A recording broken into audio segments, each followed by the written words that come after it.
Good afternoon, everyone. Welcome to another session of Live at the Waterhole. I haven't been around for a while, but it's me, Kenneth Gamble, back after a bit of a break. I'm quite excited to be back in the chair, and I hope we're going to have a wonderful session. Summer is in full swing in most of Southern Africa. Please keep in mind it's a live and interactive show. It's always great when you get some interactive and interesting questions. We can learn together and help answer them. And yeah, let's see what the African bush has in store for us.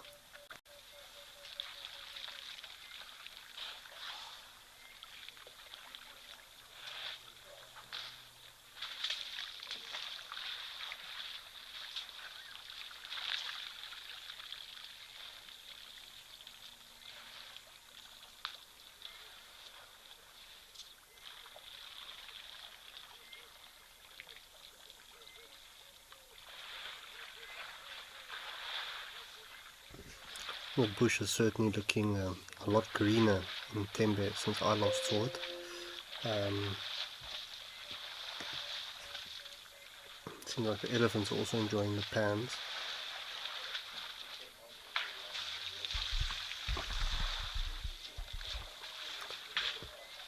But I wonder if there's actually been a bit of rain. I know there's been quite a few scattered showers throughout the country, so I'm sure Tembe got a dollop or two. The pans look quite full.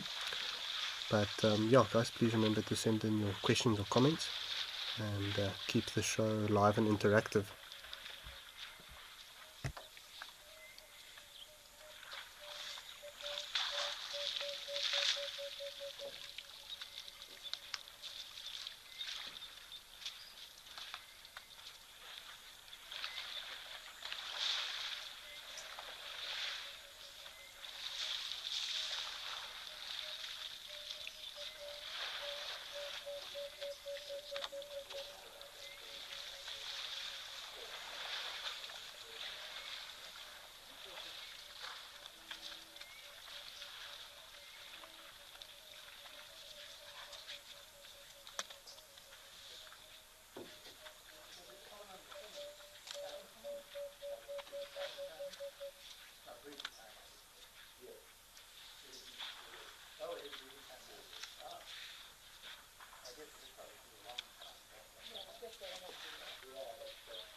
Certainly looks like it's a very hot day in Tembe. You can only imagine what the temperatures are soaring at about now.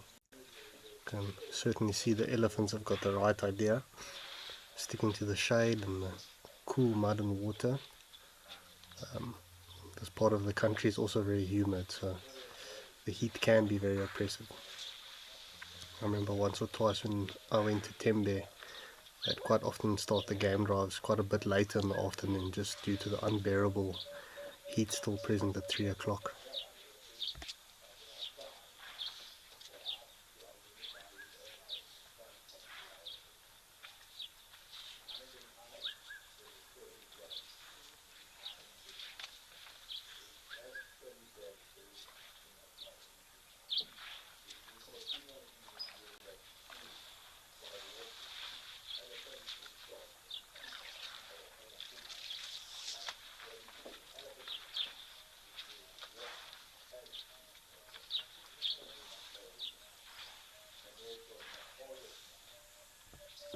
Can certainly see how the seasons are moving on quite a bit. This weeping boerbean has finished its flowering. You can see how most of the flowers have dried up.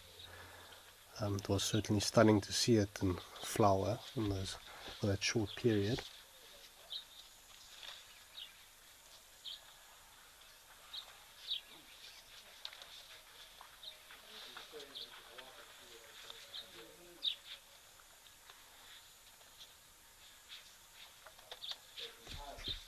Well, I think we're going to leave our elephant friends here and go on back up to Aldonio, see what's waiting for us there.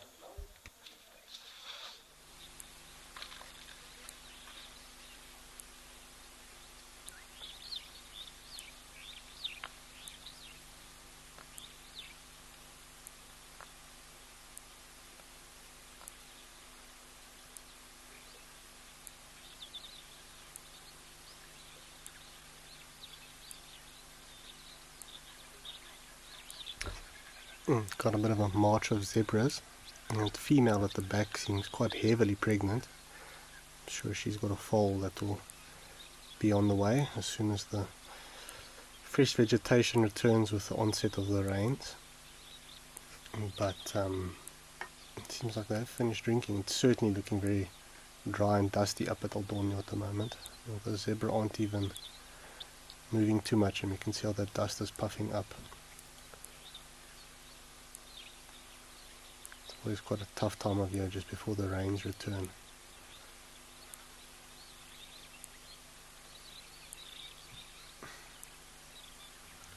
But we can see the acacias, well, no longer called acacias, but acacia trees as they were formerly known, are greening up. Acacias have incredibly extensive root systems, so they essentially are able to mine water quite effectively from the soil. In some cases their main taproot can extend up to 30-40 meters into the soil. But yeah, that's just what makes them survivors in the African, or the harsh African savanna.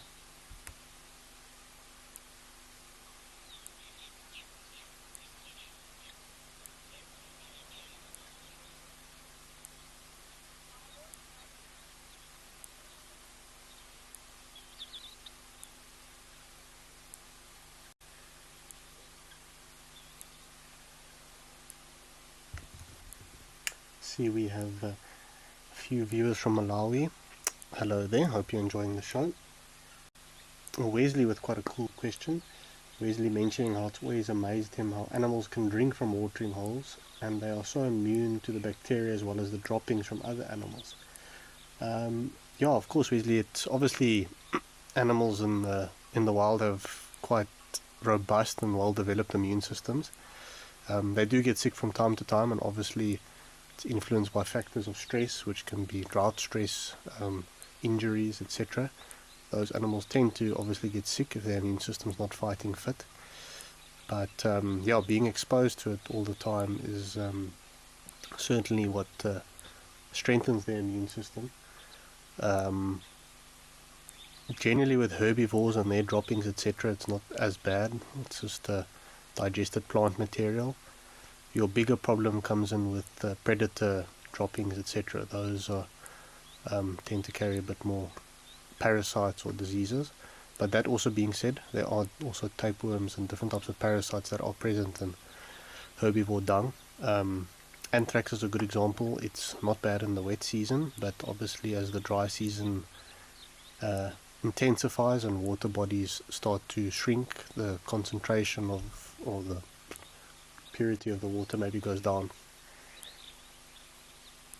And yeah, so you start to see stuff like that. Currently in the Kruger there's a bit of a anthrax outbreak or increase, but that's once again due to the dry season at the moment. It is a natural cycle. But I'm going to leave our pretty guinea fowl here and we're off to Menokwena in Botswana.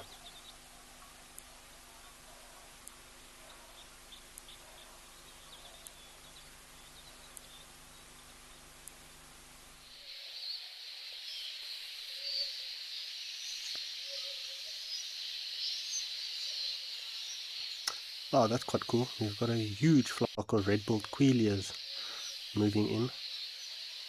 I think that tree is taking some serious strain there with all those birds in there. You can see how some of the branches are bending.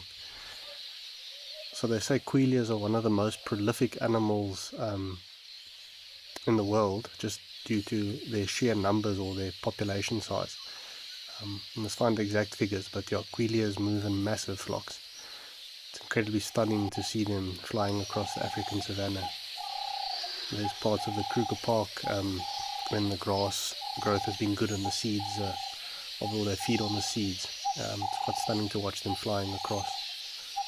It's almost like a bit of a miniature migration, because then you also have different migrant eagles that come and try to catch them, and all kinds of predators trying to benefit from the mass congregation of the quailias and their nesting, etc.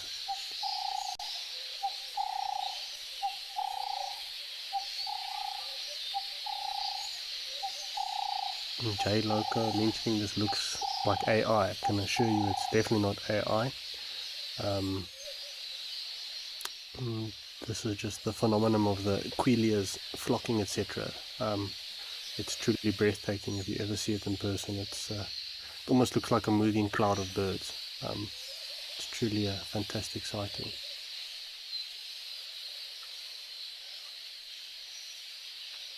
It looks like they're gathering in a fig tree here at Mena Aquena.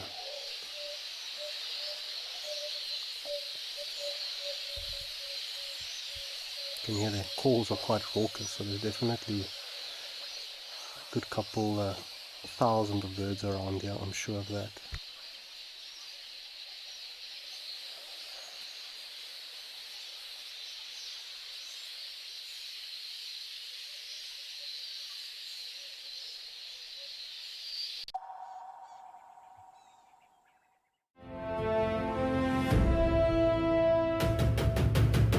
Oh, yes, there's a leopard. I've got a leopard here. My name is Cedric, and behind the camera with me we've got Muscles and Paw. Well, it is Feline Friday.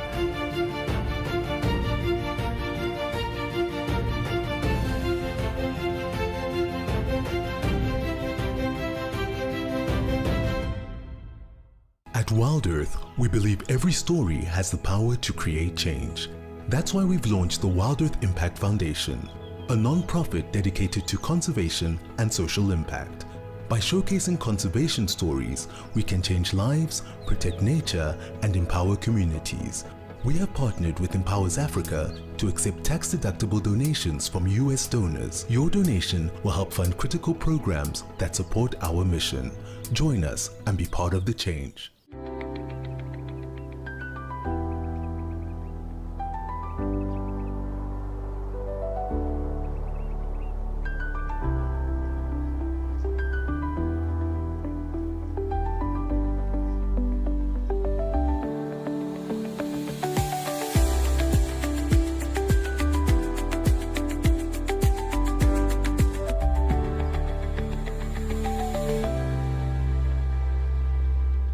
Every week, the wilderness delivers. And that's why we're here. Drama, chaos, crimes, humour. All moments you'll never forget. We've counted them down, argued about them, and finally picked the very best. From rare sightings to classic bush showdowns, this is nature's weekly highlight reel. Sharp facts, bad jokes, and the wildest top 5 you'll see this side of the savannah.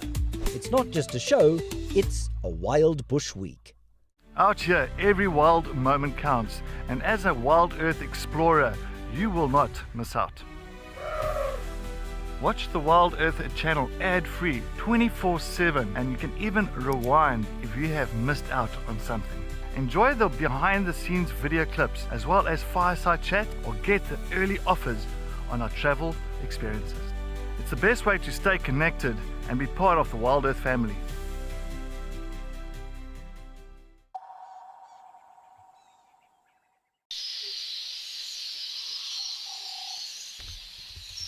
Ivan, you'd like to know if does the heat haze affect animals' reactions or behavior in any way? Just off the bat, I think when it comes to predator and prey avoidance, a lot of the theories were that the zebra stripes also blend in with the heat haze, and it almost makes them appear like one large individual in a herd. So it makes it harder for predators to signal them out, etc. I would say that's one reason, but at the same time you don't often see cats hunting in the middle of the day. Never say never, but I do think that that would probably play a role. Probably a bit different for birds of prey. Thermals are better in the middle of the day, and I can imagine the smaller birds would be quite hot by then, so the heat itself will probably play a bit of a role, but yeah, once you're up close, I don't think that heat has played too much of a role.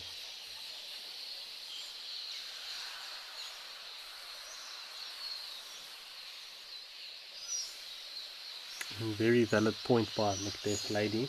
The passenger pigeon was a very good example of that. and it was wiped out from overusage. It is important to note quellias cause massive crop damage throughout Africa, and obviously much of the population survives on grains as their staple meal, so it is quite a challenge. That being said, obviously these things need to be monitored, but since I've been a child, quellias have always been a fixture in your daily life in Southern Africa anyway. But yeah, it is truly stunning. A lot of comments coming in about the leaves. It's actually tough to figure out what are the fig tree's leaves and what are quellias. Just like Leroy was saying, you often find quellias in that Mopani section on those large grass fields. Generally from Mopani, Shingwedzi also, but Mopani down to Satara, those large open grasslands are very good for the quellia numbers, and if you time it just right, it's a wonderful spectacle. We once experienced it and I felt like I was in heaven. It was a otherworldly experience. Anthony's asking what kind of bird this is, so it's the red-billed quellia. Also answering for wildlife ladies also asking, but yeah, these are red-billed quellias. There are two different species of quellias, red-headed quellia, and I must look up the third one, but this would be the red-billed quellia. A red-billed quellia is your most widespread and present, especially at this location where we are in Botswana. It will be your red-billed quellia. Your other two quellias are a bit more restricted. The other one tends to be found more in Mozambique, and yeah, that's a red-headed quellia. In Mozambique, a little bit in the Caprivi Strip, and in KZN in South Africa. There is of course also the cardinal quellia, but that is a vagrant to Southern Africa. So we can rule out obviously the other two species, and we know quite safely based on the location where we are and obviously the numbers. This is the red-billed quellia.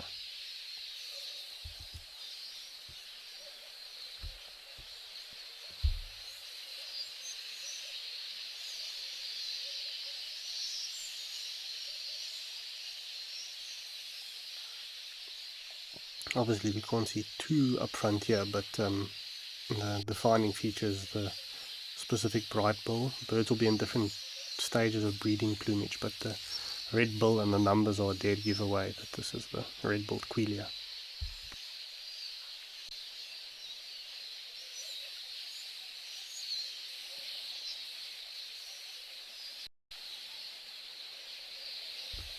It'd certainly be interesting to see if any of these branches actually snap from the weight. I'm sure it has happened before, but this old fig tree seems to be quite strong in dealing with it.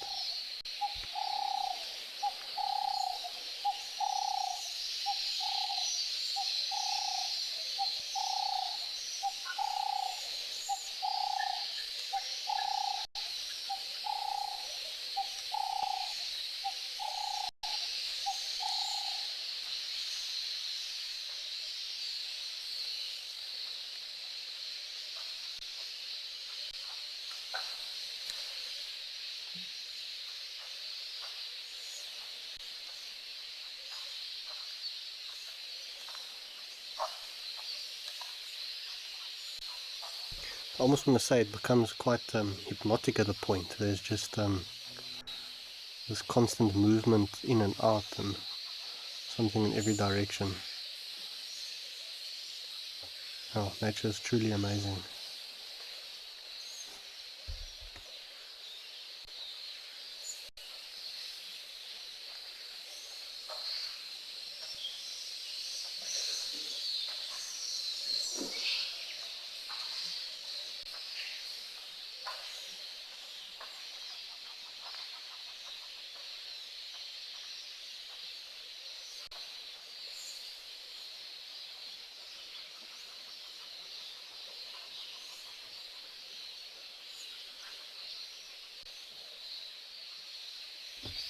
I know in parts of Europe, the European starling congregates or roosts in numbers like this. I'd say that's probably the closest spectacle you could get to this, but very interesting. It'd be quite cool if you could maybe see a bit where they're drinking, but I don't know how far off that is. Might not really be able to see much.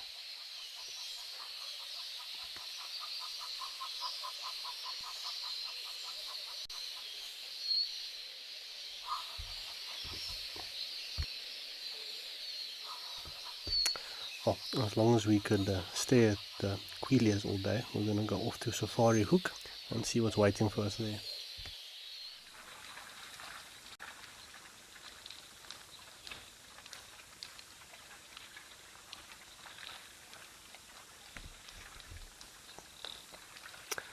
Got a giraffe and a lonely springbok having a drink, and the giraffe is eating some mapani leaves at the back there. I understand there was some lions here not too long ago, and they caught a springbok as far as I'm aware of. Quite sad I missed that sighting. Would have loved to have seen that. But that just shows you how the drama can sometimes unfold at the waterhole when you least expect it. That's why it's always worthwhile to keep an eye open on what's happening.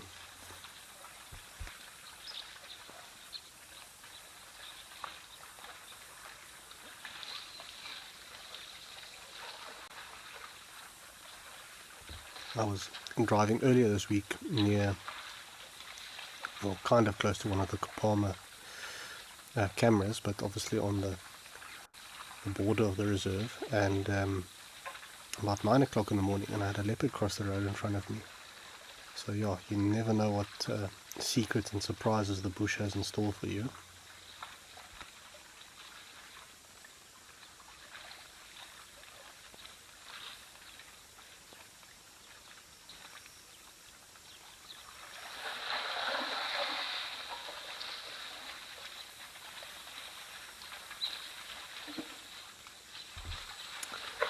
Sounds like there's something large splashing in the water. I almost want to wager that it's probably an elephant. But we've also seen the gemsbok and the springbok are also quite prone to wading into the water, so it could also be them.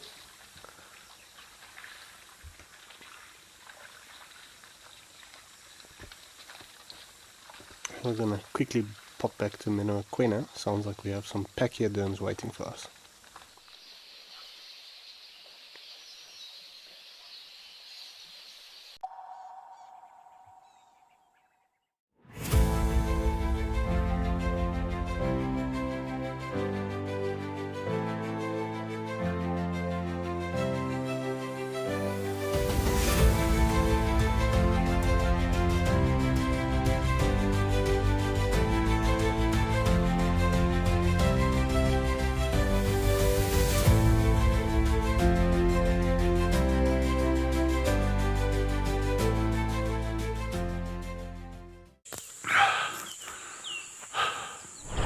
What does it take to handle the wild?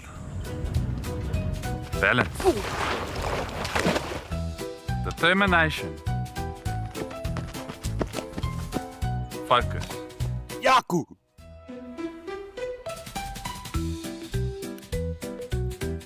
And gear that can take a beating so you don't have to.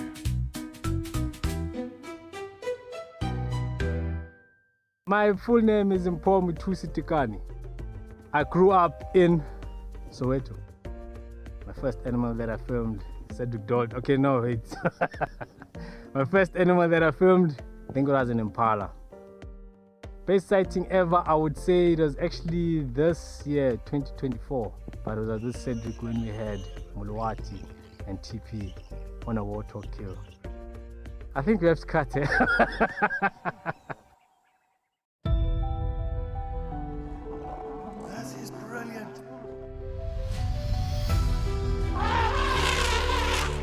Ria, you say the best kind of roadblock? Absolutely. Look at this. Hello, girls.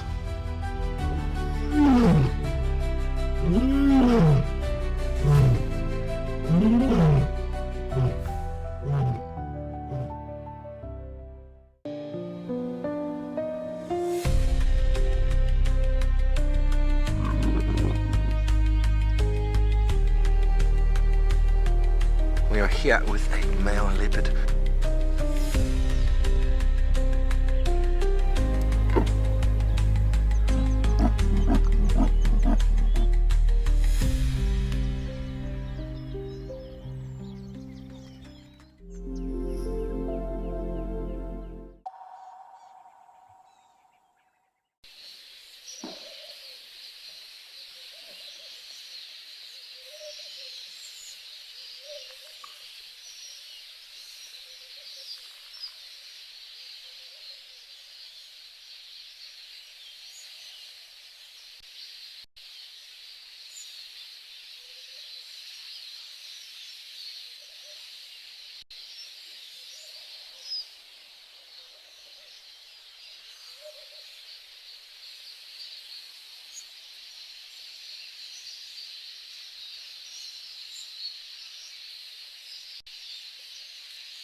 I'm going to leave our elephants to finish off their drink and hop back over to Safari Hook.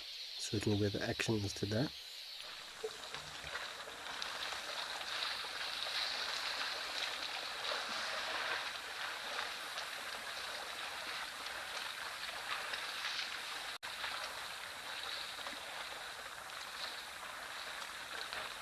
Oh goodness, that's quite a large gathering. That is quite striking and stunning. Such a large herd of zebra and eland is really filling up the scene here at Safari Hook. Also got a lone elephant bull in the back there.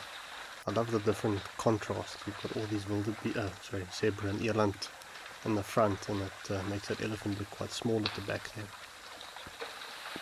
So very large eland bulls as well, mingling around. Very stunning.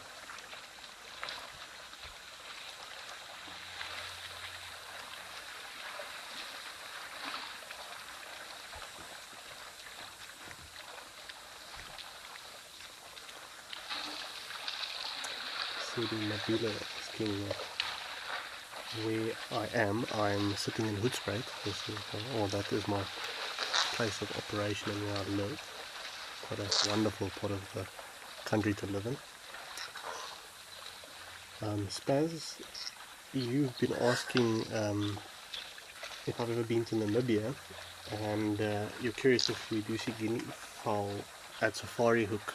Yeah, so I did a trip to Etosha about, I think 2 years ago. Yeah, 2 years ago. Sorry, I had to think about that. There are guinea fowl there. Etosha is quite an arid part of the country.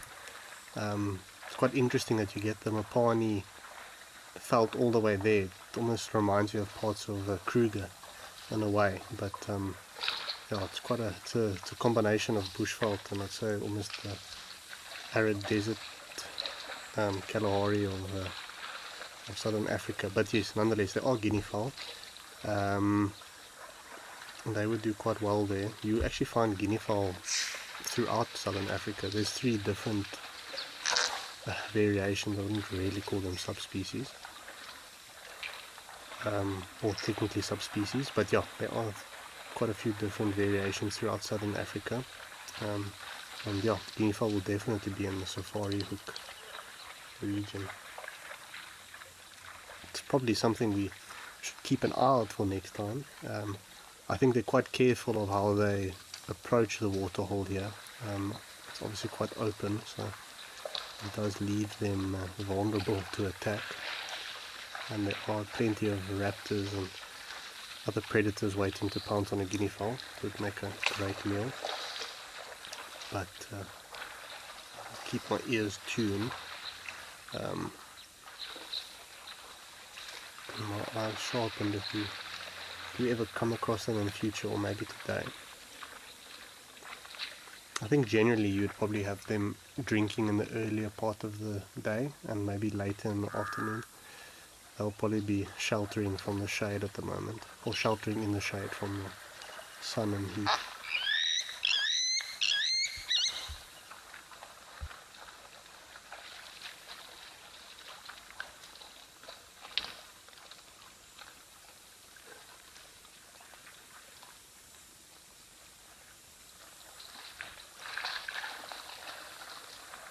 Oh, I see we've had 2 crows come into the waterhole. Looks like they're having a drink, or one has disappeared.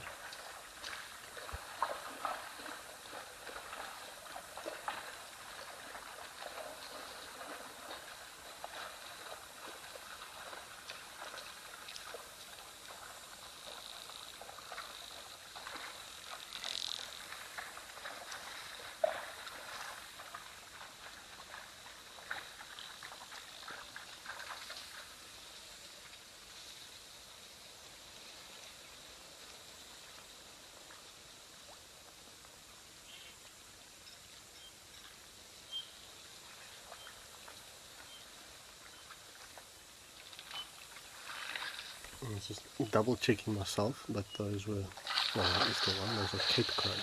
I can't see any white from this angle. It does appear to be a Cape crow. Other crow that's quite widespread in southern Africa is the pied crow. And then we also have one species of raven, but they tend to hang around in more mountainous areas. You can actually hear them calling a bit, but typical corvid-like call.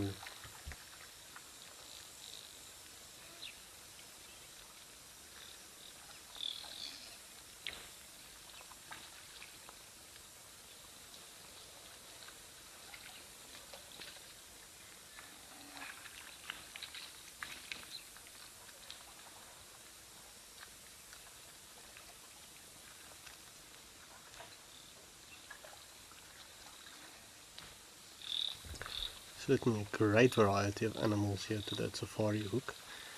You can have some oryx joining it. Quite a widespread smorgasbord of activity. That elephant bull looks like he's in a statue contest. He's not moving too much. You just see a bit of a ear twitch or trunk move, but he's standing very still. Personally, if I was him, I think I would try find a tree to stand under. But we can see the landscape's quite harsh at the moment in Etosha, so I don't think there's many shady trees to shelter in. And I think a lot of the elephants that live in Etosha have adapted to the harsh landscape which it is. And that is fortunate as their cousins in other parts of the country that have large rivers or large riverine trees to provide a bit of respite from the sun.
Quite a long line of zebras slowly exiting there. It almost looks like a single file line leaving the waterhole.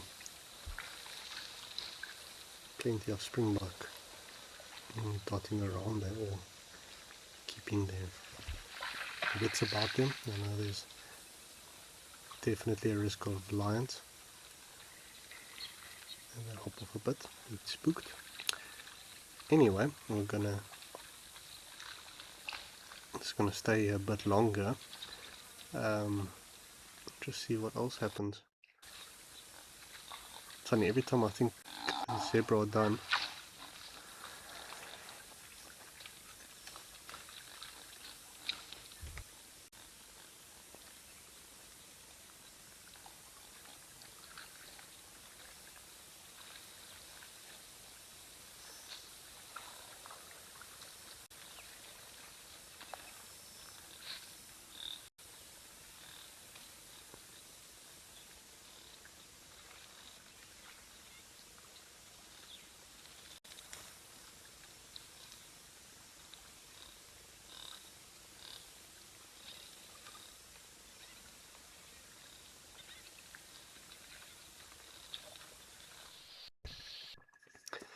we're going to leave the scene a bit and quickly hop over to Menuaquena again.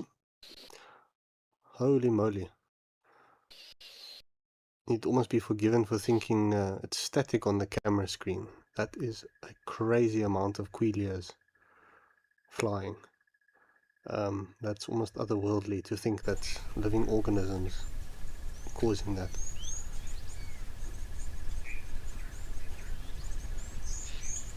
It's funny, if you look at just them you get quite disoriented, but if you try to focus on the background you kind of stabilize a bit. But that's I guess very trippy or just mind-blowing.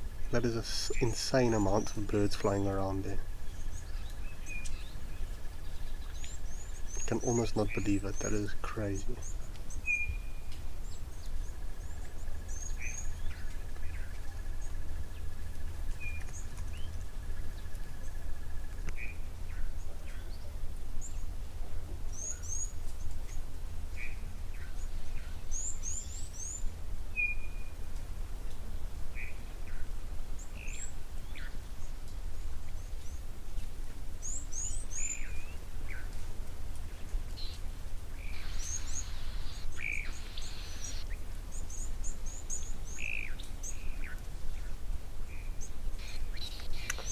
We can at last see a bit more of what was actually behind the wall of quilias.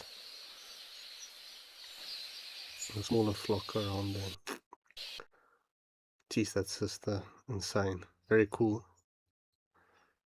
So a lot of the crocodiles that we see that hang around and survive in this part of Botswana, they rely quite a bit on catching quilias to help them through the dry season or the very dry parts when there's not many antelope to catch. I think it's quite a lot of hard work to catch a quilia, but obviously if you're lunging into a large flock like that, you'll probably get a mouthful maybe. There's been a couple documentaries over the years where they've captured footage like that. It's quite astounding.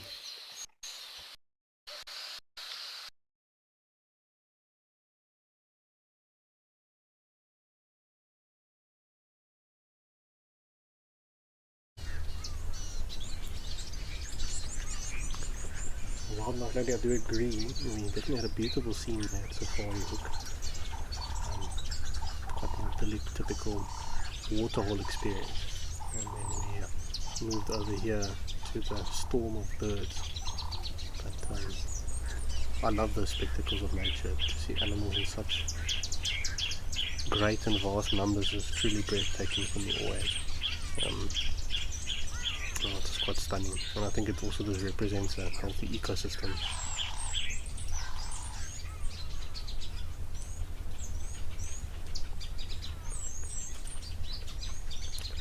I'm gonna hop over to another spot for some more birds. Our quilia storm has moved on, so let's see what else is like this.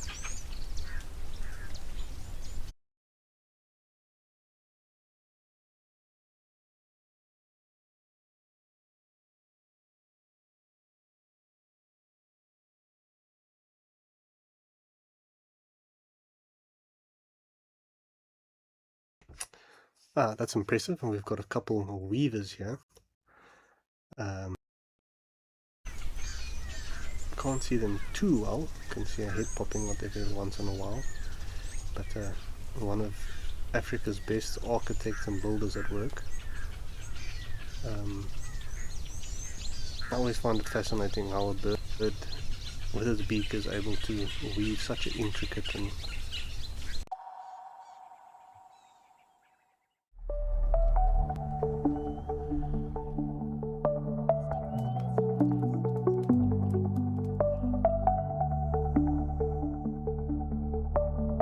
Let's go and take a look. See you out there.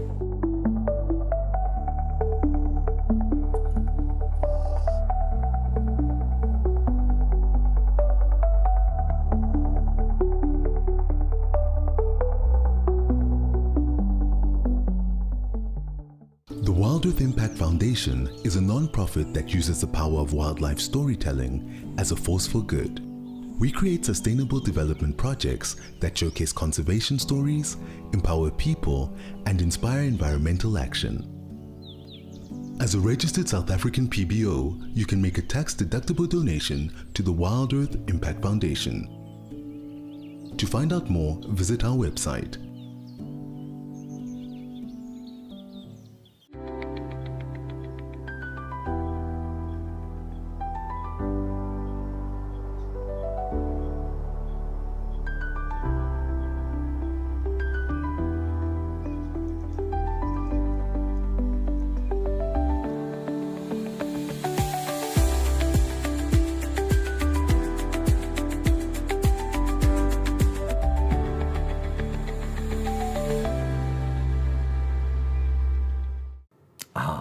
The bush, full of beauty, wonder, and absolute chaos.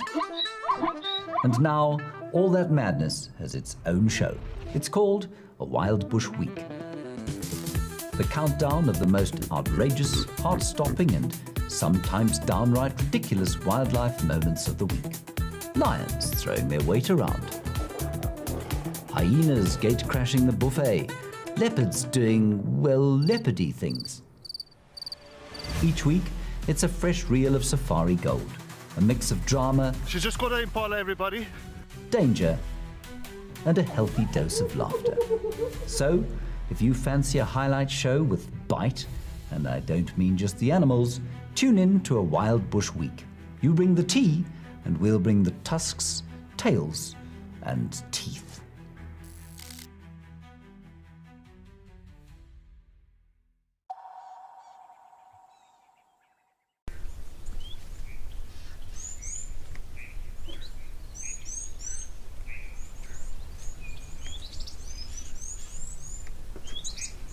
I think it is a village weaver. Obviously this looks a bit different up in Kenya. Only other one, and of course I'm not super familiar with my East African birds, but according to the bird guides I have, options are between bitterline and master or village weavers. But I think I'm gonna stick to my opinion. Interesting how different they look to our southern.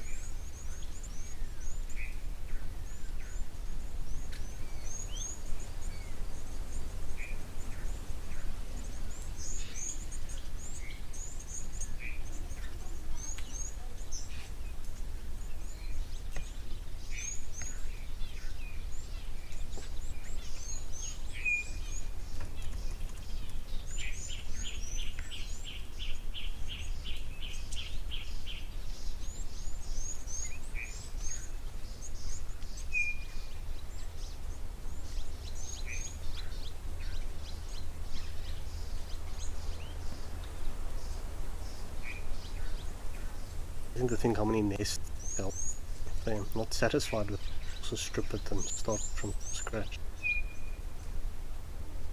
One with two takes them almost ages to build these nests, but they are such hard workers. They quickly.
leave our weavers to continue the project and just hopping over to Quagmire Top, one of my favorite spots.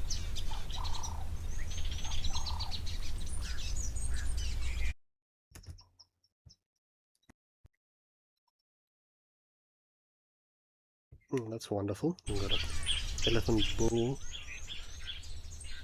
Just a few trees to hide underneath at least. Olithiop, you asked quite a question. So why do the male weavers keep the nest? I know Sean, well, you said Sean explained it yesterday, but you couldn't Sure, the male weavers will build breeding season to impress females, and then a female will come along and inspect it, and if she or rejects the nest, tear it down and start again. So another female comes along, but to him it's quite from the female's quality that he's not going to attract the female, so you better start build a new one that's better. Maybe he changes a few things or makes it neater.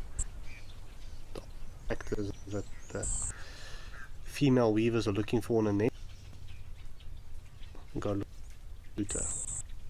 So it's incredibly interesting. Nests that will look rather similar. So obviously there's fine details that they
I see some spot on with my belief. Thanks for that confidence. Definitely out of the Kenyan right. Bunny. He are fickle. Just another way of offspring in life.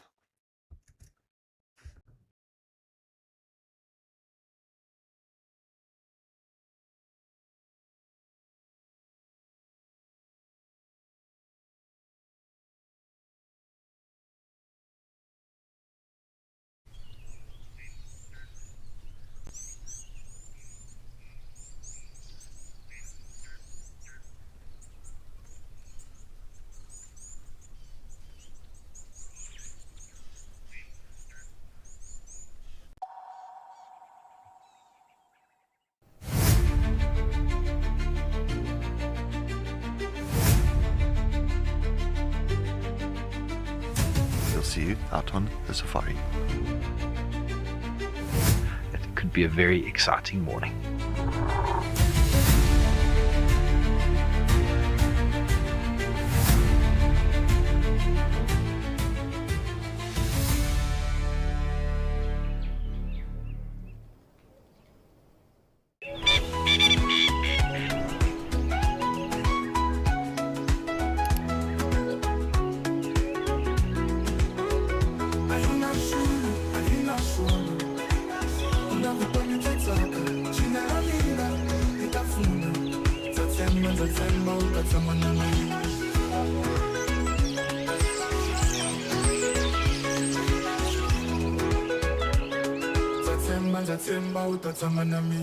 My full name is Emojis.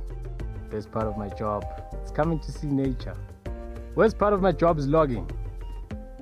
That's the worst thing ever, because you have to log amount of footage. You sit in front of that computer and yeah, you think of deleting the footage, but no, they need the footage. If I want a camel, probably a soccer player. I know some people don't believe me, but I'm very good, I'm very fast.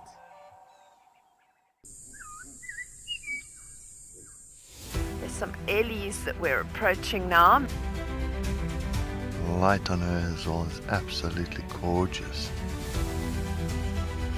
So we are going to enjoy the rest of this sunset. Wow, wow, wow, this is absolutely crazy. And thank you for joining us. For myself and Cam, we will see you next time. Out here, every moment counts. As a Wild Earth explorer, you won't miss a thing. Watch the Wild Earth channel ad-free 24/7 and rewind if you want to catch something again. Enjoy behind the scenes videos, fireside chats and early access to travel offers. It's the best way to stay connected and be part of the Wild Earth family.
Apologies for that one.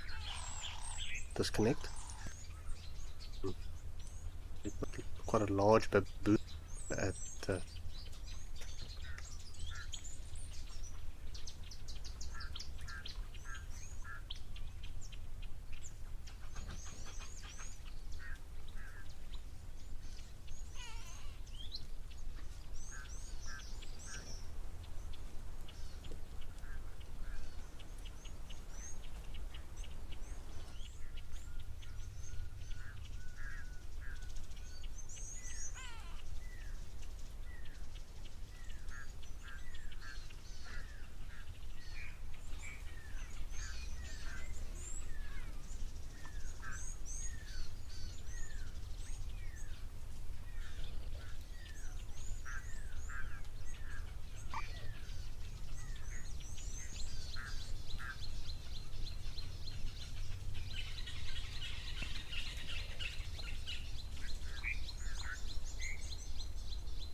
on me! Watch this, we're about to see a kill.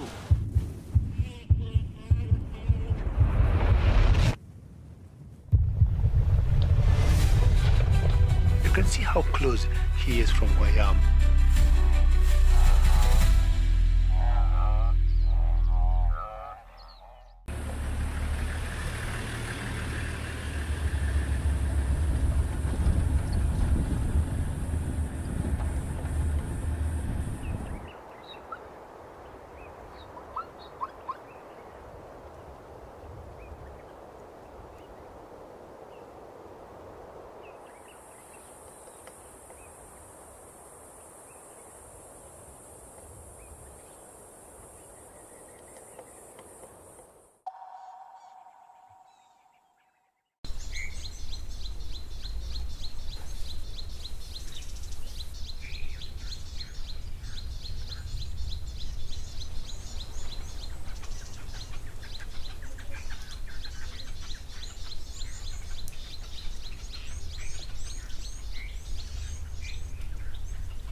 Okay, hopefully we've got rid of our internet gremlins.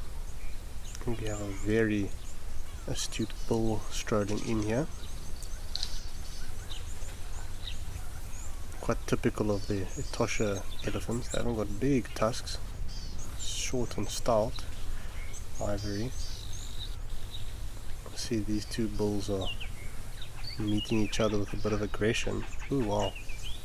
Certainly some dominance at play, but these are very big elephant bulls.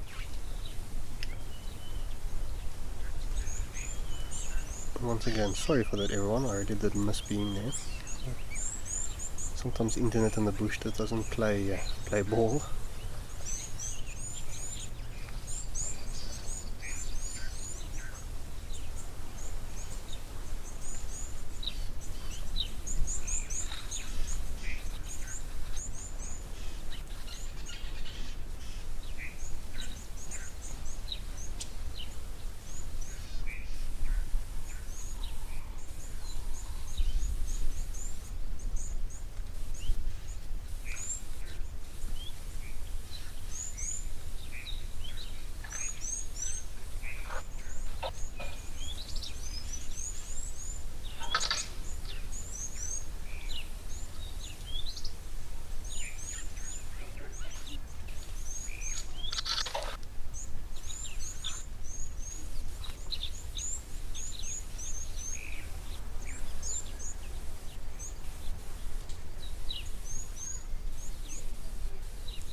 See, he's really stretching in there to get fresh water out of the inlet.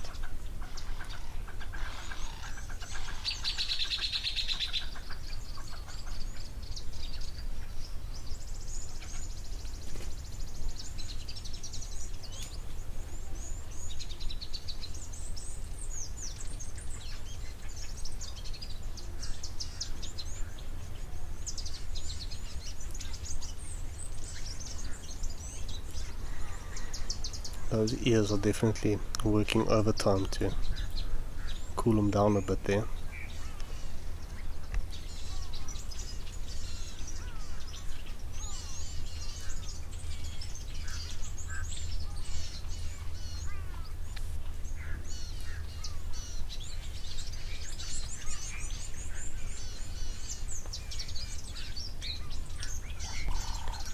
See, is also legs in front there. Almost looks like he's giving us a bit of a pose. Looking really fabulous today.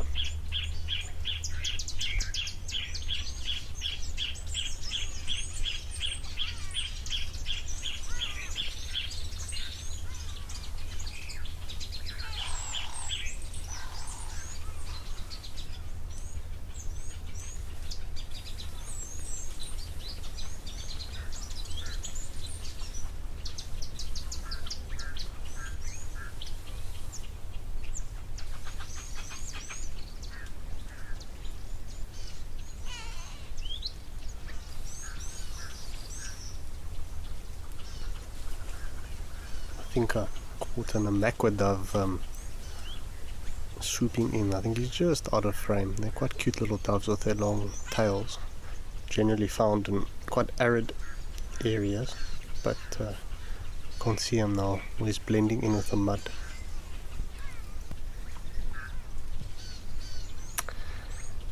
LEPR, thank you. I do apologize for my little bit of absence, both with the internet today, but also this month. It's been a busy month of traveling and adventure in the bush. I had a friend and his partner come visit us, and we took them on a grand tour of the Kruger. And last weekend I was in the Timbuktu on a bit of a walking safari. So it's nice to be back and stable in one spot for a bit now.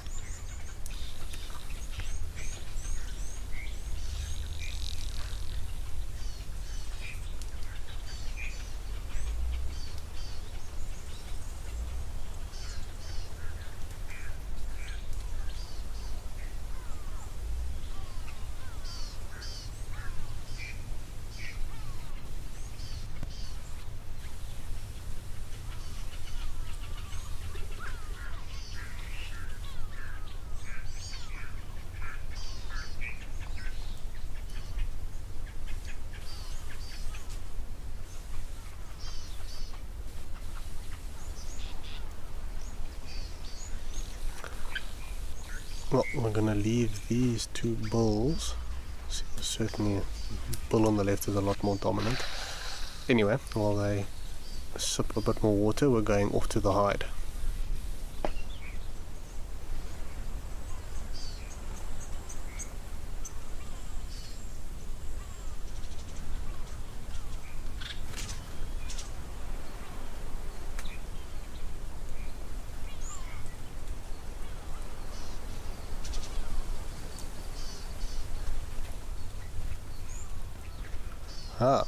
It's been a great day of birding so far.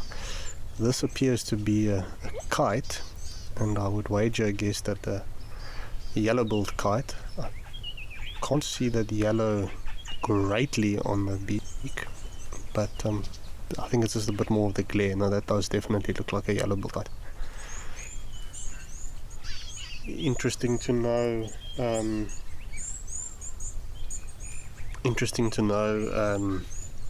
There's a bit of a project taking place where they want to consolidate internationally all the bird names, and if that took place, the yellow-billed kite would become a black kite. Those two species would merge. It gets quite technical, of course, with all the taxonomy and genetics, etc., but the evidence indicates that black kites and yellow-billed kites are the same species, and it's merely just a bit of a variation.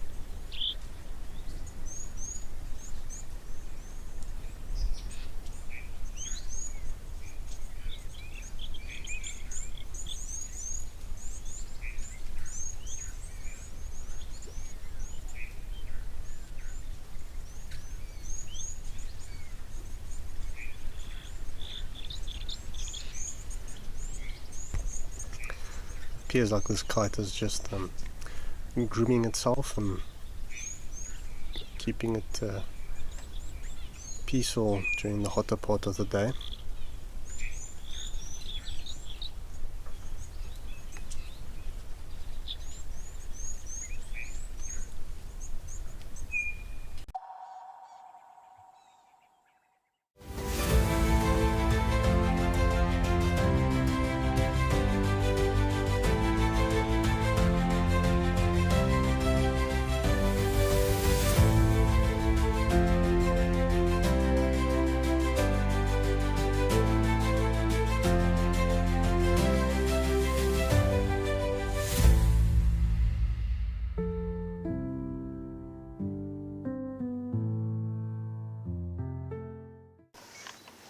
Even a hyena coming into the action as well now.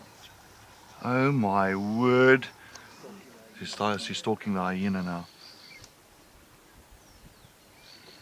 Leopard, hyena, lion, all together in one shot. Oh.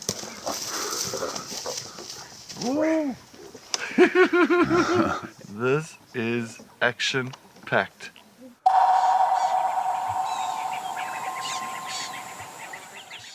My full name is Maxine Gaines. Most people that know me really well call me Max.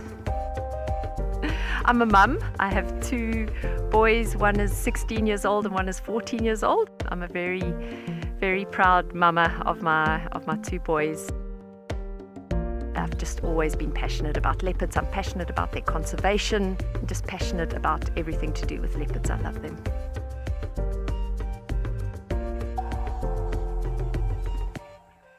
Join our expert guides at dawn for a live, immersive safari as the bush comes to life. Found ourselves a chameleon, and look how he's changed color. Every sunrise brings new discoveries. Pound for pound, a leopard is one of the strongest cats around. Ask questions, share your thoughts, and connect with nature, live and in real time. Great excitement, great happiness. Start your day with adventure. Safari, wine, and waterfalls. The ultimate African adventure.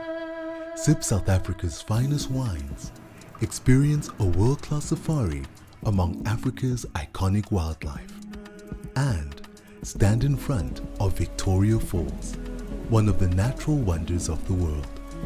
All this can be yours with Wild Earth Travel, where Africa comes alive.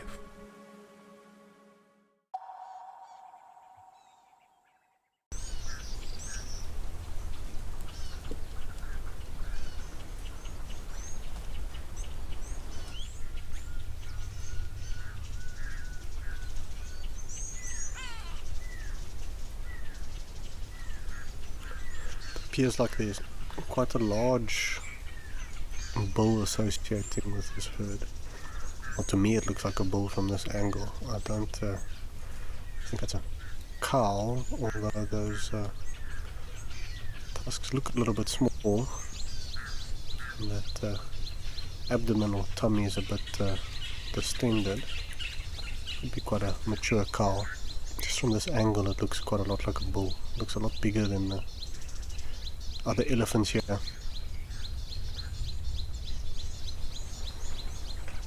I'm gonna pop back over to Tembe.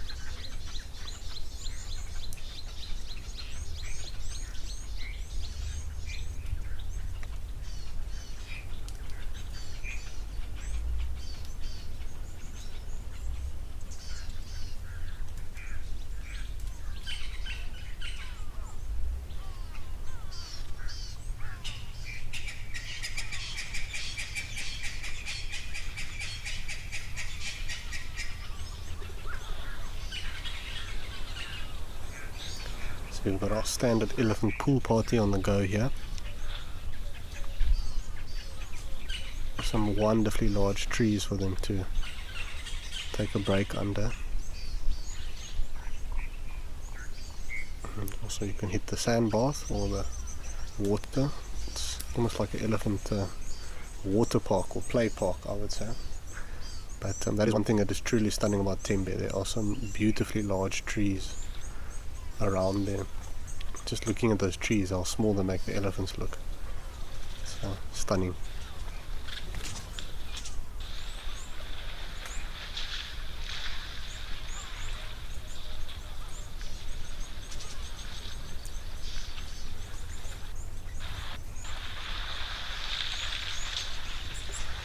See, we've got a bit of splashing there in the pan. Everyone establishing a bit of dominance. There's a couple bulls scattering there, moving out of the way of each other. Might be a bachelor party for all we know. There's a lot of bull elephants all over the show here. Definitely a bit of flexing and trying to look impressive.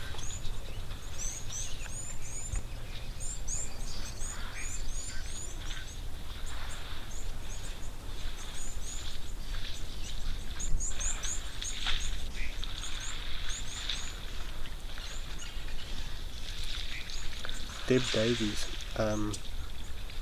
That's quite cool. I'd like to know about that website. I must go do some reading. Been trying to slowly sharpen up on my American bird and knowledge on that side. It's obviously vastly different to everything here in Africa. I know BirdLife South Africa does quite a bit of tracking the migration of the migratory birds through Africa and Europe. There's a project ongoing they've fitted trackers to European rollers, and you often see it on social media as they share the tracking of the roller heading back. So they are well on their way back to South Africa, or Southern Africa.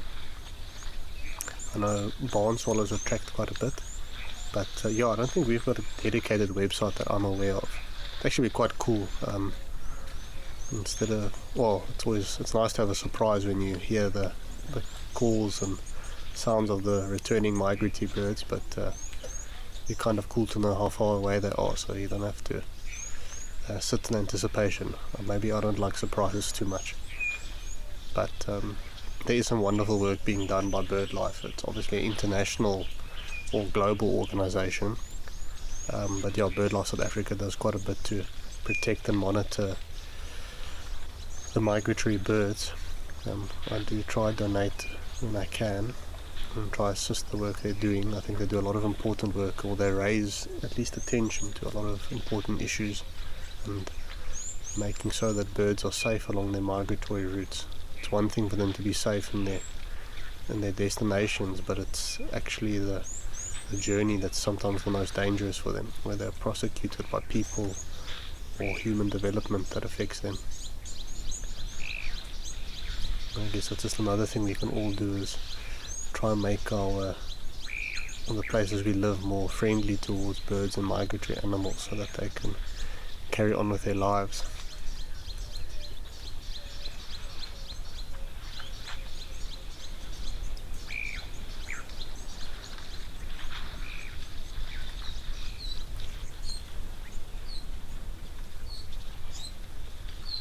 Just a reminder to everyone, keep your questions and comments coming in.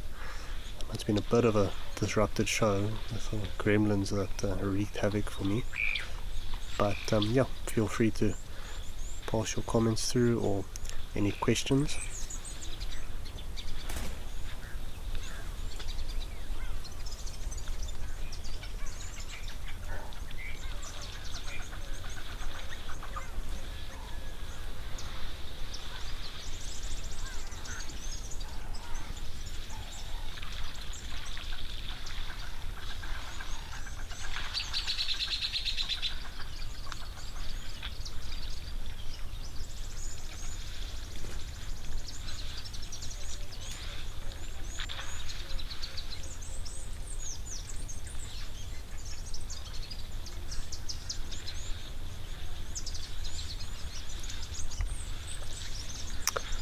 let's leave our elephant party here and see what's waiting for us.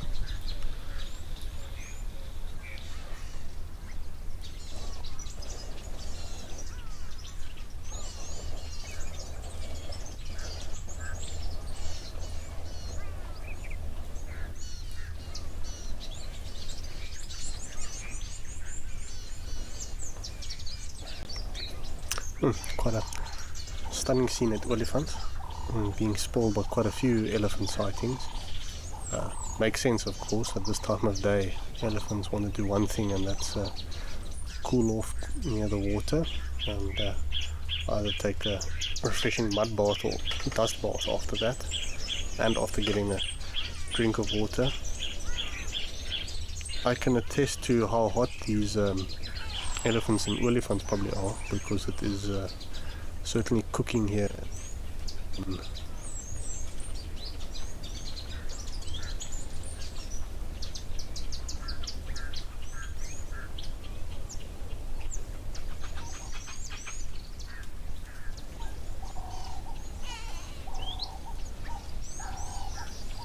Probably only about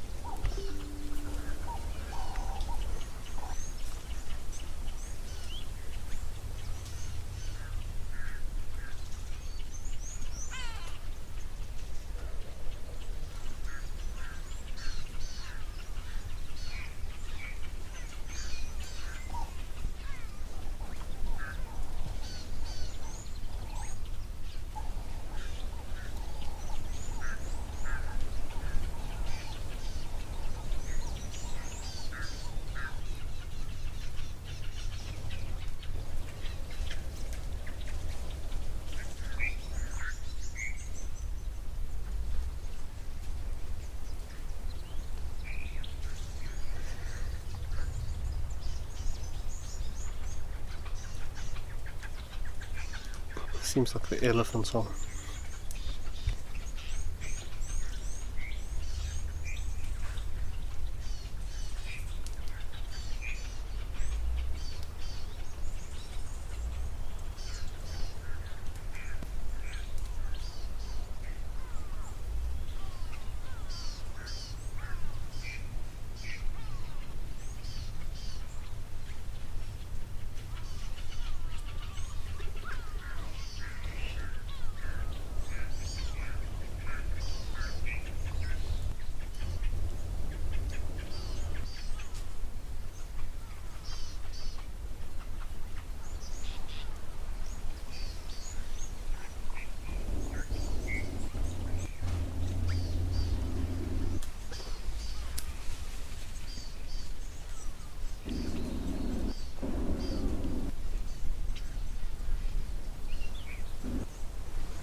The fig trees are certainly looking quite striking in the dry landscape. Only trees with any foliage. I think our ellies have slided off into the shade. We're going to go back over to Meno Aquena.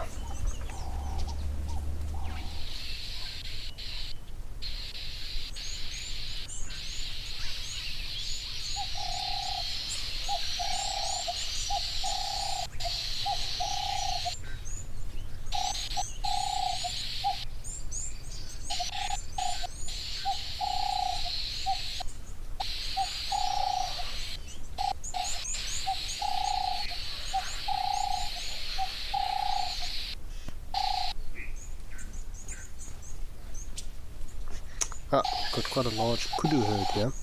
Shame they're also looking a bit worse for wear after this dry season. You can hear the cacophony of quelias in the background. Just catching up on a few comments and questions. But Indelia was asking how heavy can an elephant be, an adult one. So there's quite a bit of disparity between a bull and a male and a female.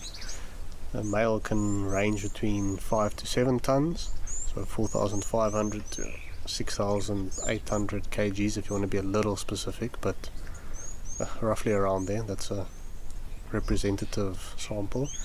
And then cows or females tend to be more around the 3 ton mark, maybe capping it at about 3.5 tons. So yeah,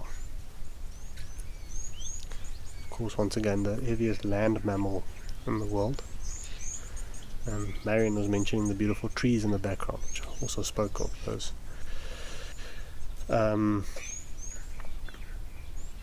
Those sycamore figs along the rivers are always quite stunning. I think quite a lifeline to certain animals.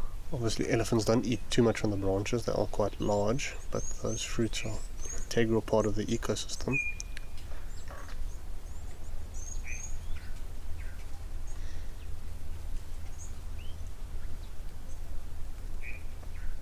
Another comment coming and asking if my name is Kevin. No, it's Kenneth. Close, but not much of a major difference, just a few letters. You'd like to know if elephants can climb over rocks. Their feet are soft underneath. To an extent their feet are soft, but elephants' feet are actually quite calloused and tough, etc. They will climb over rocks, or they can negotiate rocky terrain. Obviously they will avoid sharp pointed rocks. Obviously all that pressure on one spot can be a bit of an issue. What they do in parts of reserves where elephants are damaging or overutilizing trees, they'll sometimes pack a few jagged rocks around the base of a tree. At Etosha you can actually see it at some of the trees around waterholes. They've packed rocks, so that stops elephants from getting too close. But when I really mean like the rocks are packed very closely together and don't move. But no, elephants are very good at negotiating rocky terrain. Often in the Kruger Park you see mountainous areas and you think you won't see an elephant up there, and all of a sudden you do see one all the way up on the slopes. So they are more than capable of negotiating hilly, rocky terrain. Obviously a smooth boulder or large rock face, they won't be able to scale that. So sometimes you'll see at the top peaks of certain hills or mountains, elephants can't necessarily get up there. But don't put it past them. They are quite flexible and agile, much more than we would believe, I think. Quite a nice herd of kudus that is moving around the edge of the waterhole. They seem very weary. I'm sure these kudus are quite well aware of the possibility of crocodiles here. I think they're just looking for a bit of a safe spot to maybe drink. It does appear like it's two separate herds. It seems like they've split off from one another.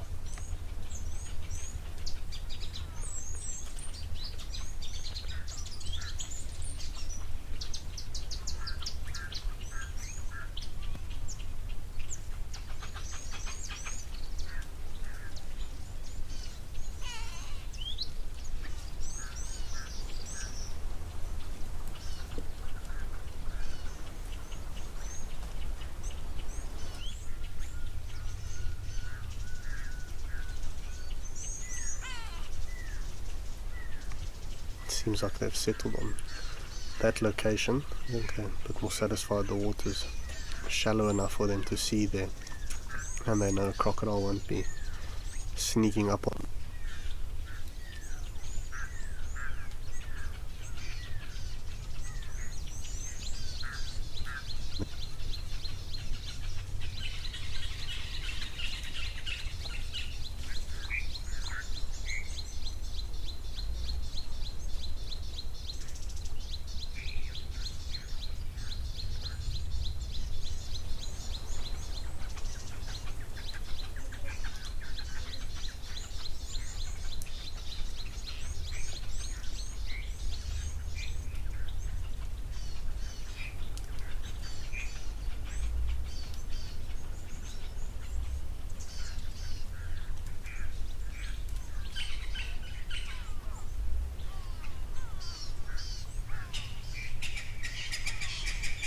Quite interesting, we can actually see a crocodile or two slinking. You can see the ripples in the water.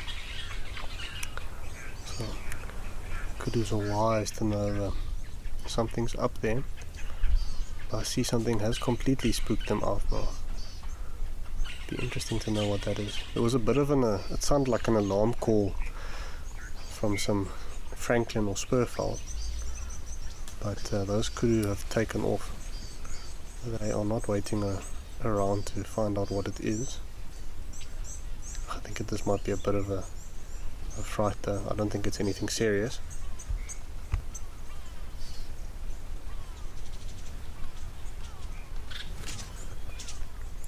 Alright, we're going to head over to Roy's Dam again. I think kudu have moved on.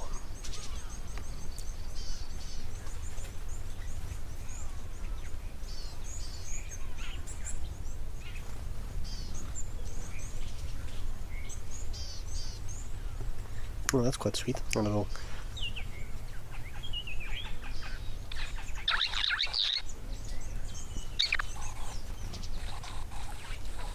copying and learning from their parents.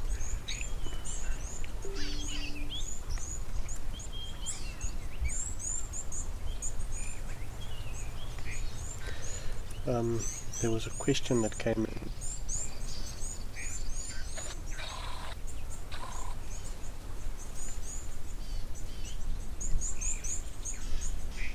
With the family. So the differences there, just off colour, sable or male, bull or male sable is pitch black or dark with a white belly. Your female sables tend to be almost a lighter chocolatey brown with a white belly. Also looked a little more scruffy. The males look quite regal. Then of course they've got horns that bend back quite a crescent. I do recommend that you look it up just to see the differences, but they are quite striking. But yeah, your sable has horns that bend back towards its back. The male's horns are always much larger than the females. The females are almost a little bit straighter, but they also do curve backwards. And then if you're comparing it to an oryx, an oryx has got straight horns. There is the scimitar horned oryx more in the Middle East, but strictly speaking, an oryx has got straight horns that we see on all the cameras.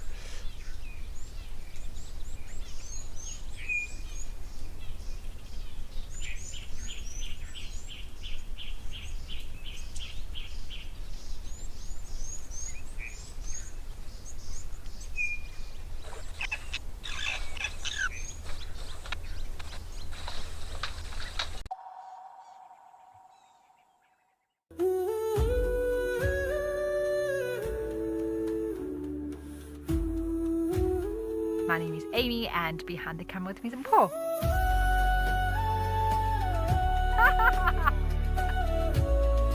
And I mean, to be able to share it with all of you. Fingers crossed, and I'll make sure I wear my lucky leopard socks as well. At Wild Earth, we believe every story has the power to create change.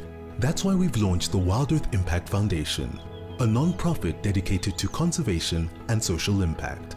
By showcasing conservation stories, we can change lives, protect nature, and empower communities. We have partnered with Empowers Africa to accept tax-deductible donations from US donors. Your donation will help fund critical programs that support our mission. Join us and be part of the change.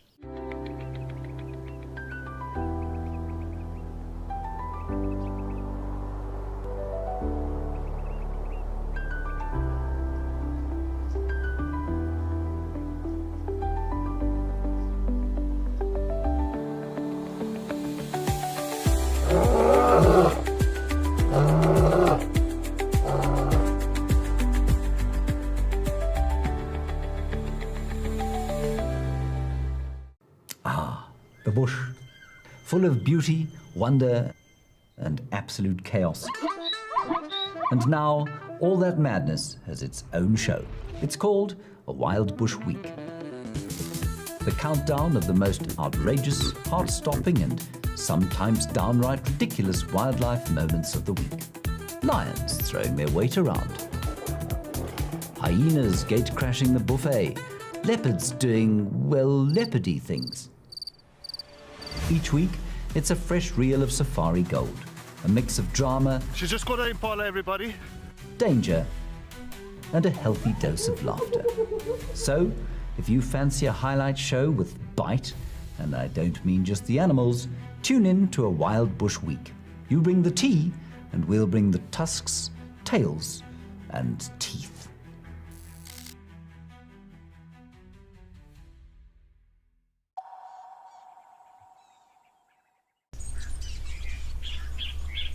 Little baby elephants are. It's very entertaining watching them try get to grips with their trunks.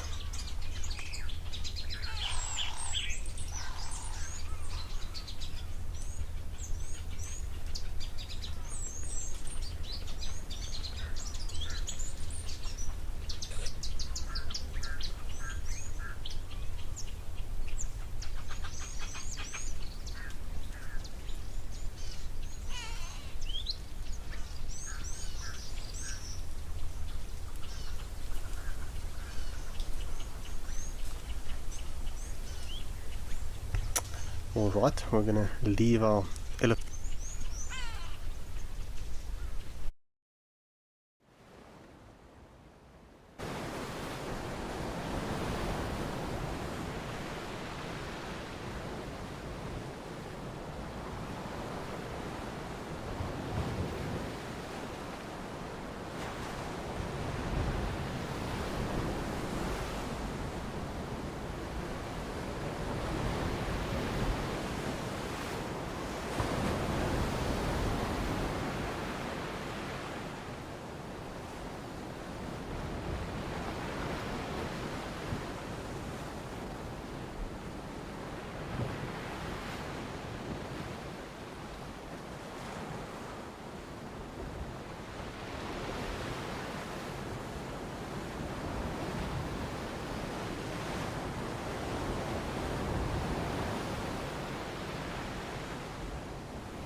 Oh wow, goodness. There's definitely another Quelea storm taking place. They surely were roosting. But I see something's also got the kudus going at the back there. Not like crazy, but they are running off. I wonder if there's not maybe a fish eating.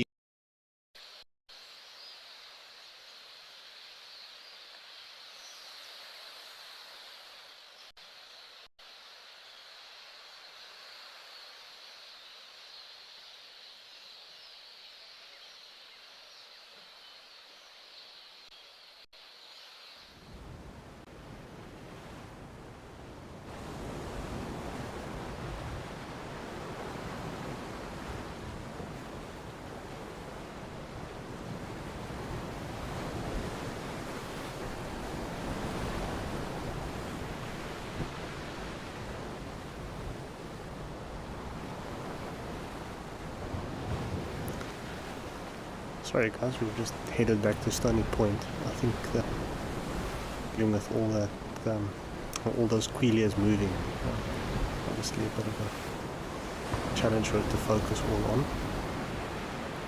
Come back to our cute little Hyrax.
to be on opposite sides of the spectrum. I know on social media we often see memes involving Hyraxes now, which are also very entertaining. I often send them to my wife.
Certainly spending quite a bit of time grooming and licking itself there. I'm actually starting to wonder if it's a bit...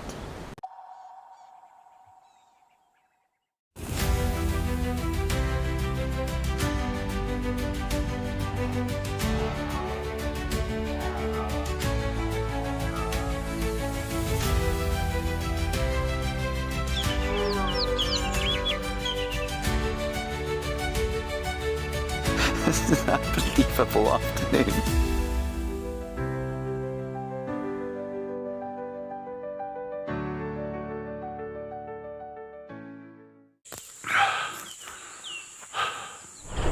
What does it take to handle the wild? Balance. Determination. Focus. Yaku!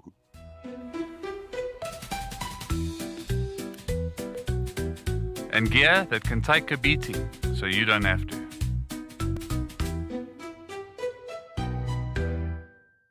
My full name is Maxine Gaines. Best part of the job, gosh, I just love everything about guiding. I love being able to observe animal behavior and animals behaving naturally. So for me, that's by far the best part of the job.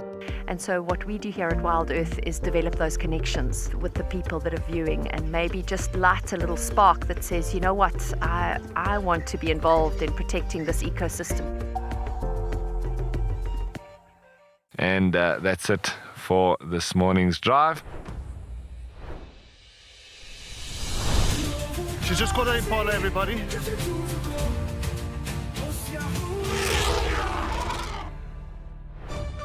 And we're going to be heading out and seeing what animals we can find.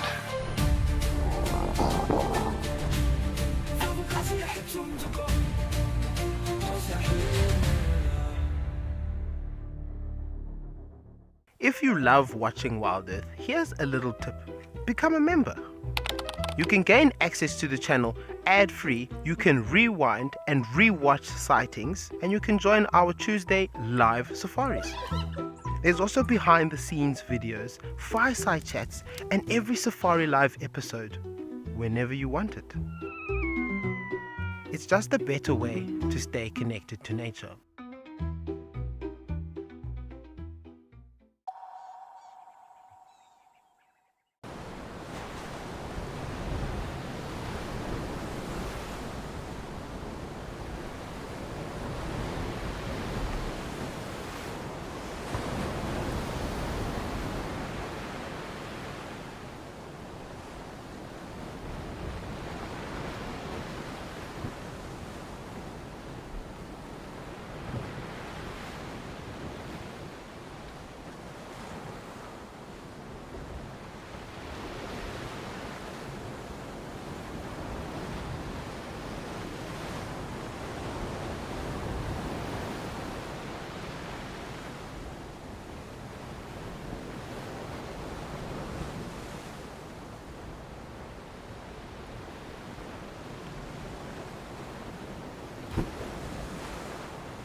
Well, we're going to hop off like that Hyrax and link over to Tembe for the last bit.